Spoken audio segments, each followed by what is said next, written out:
الحمد لله وحده والصلاة والسلام على من لا نبي بعده.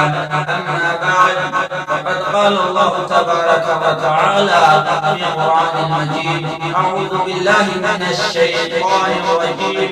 بسم الله الرحمن الرحيم. والتين والزيتون وطور سينين وهذا البلد الأمين لقد خلقنا الإنسان في أحسن تقويم. صدق اللہ العظیم. میرے محترم بزرگوں اور دوستوں اور عزیز ساتھیوں، جیسا کہ میں نے آپ لوگوں کے سامنے قرآن مجید کی چند آیتیں تلاوت کی ہے، اس میں اللہ تبارک و تعالی کا ایک عظیم مقصد انسانوں کے لیے بیان کرنا ہے.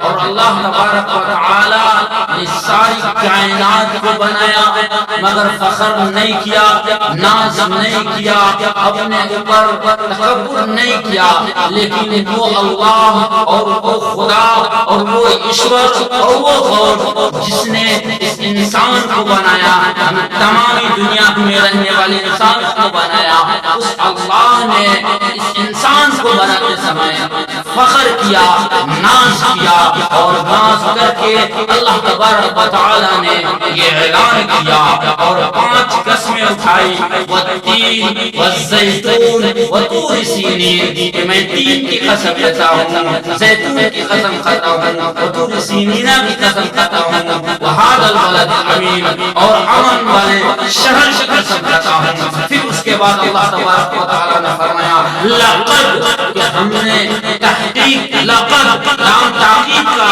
داخل کر کے فرما دیا، لقد کہ ہم نے انسان کو سب سے خوبصورت، سب سے اچھا، سب سے بہترین، سب سے برتر بنایا ہے، سب سے بہتر بنایا ہے.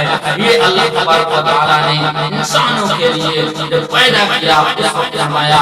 میرے محترم بزرگوں دوستو، مجھ سے اگر میری ذوق میں آپ سننا چاہیں گے تو میں یوں کہوں گا کہ گویا اللہ تبارک و تعالی نے ساری چیزوں کو بنانے کے بعد جب انسان کو بنایا تو اللہ تبارک و تعالی نے یہ کہہ دیا کہ لو، مجھ سے جتنی خوبصورت اور جتنی اچھی تخلیق ہو سکتی تھی میں نے کر دی، اور اس سے خوبصورت تخلیق اب ہونے کو نہیں ہے. اے میرے انسانی بھائیو، یہ اللہ تبارک و تعالی کا آپ کے اوپر حق ہے کہ آپ کو جتنا خوبصورت بنایا ہے اتنا عبادت بھی آپ خوبصورت کرے، اور اس ایشور کی اور اس خدا کی اور اس گاڈ کی پوجا کرتے ہیں، پرستش کرتے ہیں، اتنی ہی خوبصورت کرے جتنا خوبصورت آپ کو اللہ نے بنایا ہے. اس کی پوجا کس طرح کرنی ہے، کیسے کرنی ہے، یہ اللہ تبارک و تعالی نے اپنے قرآن میں اور نبی نے اپنے احادیث میں سکھایا ہے. میرے محترم بزرگوں دوستو، اس لیے جیسا حق ہے ان کی عبادت کا اسی طرح عبادت کرنا ہے. جس طرح آپ صلی اللہ علیہ وسلم نے پوری زندگی میں کبھی بھی اپنے اللہ کے، اپنے خدا کے، اپنے خالق کے حکم کے خلاف نہیں کیا ہے، اسی طرح آج کے اس انسانوں کو اوپر بھی فرض ہے کہ وہ بھی کبھی اپنے خدا کے حکم کے خلاف نہ کرے.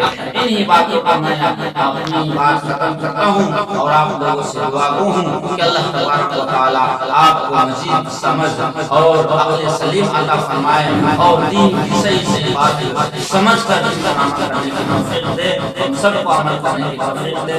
آمین. وآخر دعوانا الحمدللہ رب العالمین.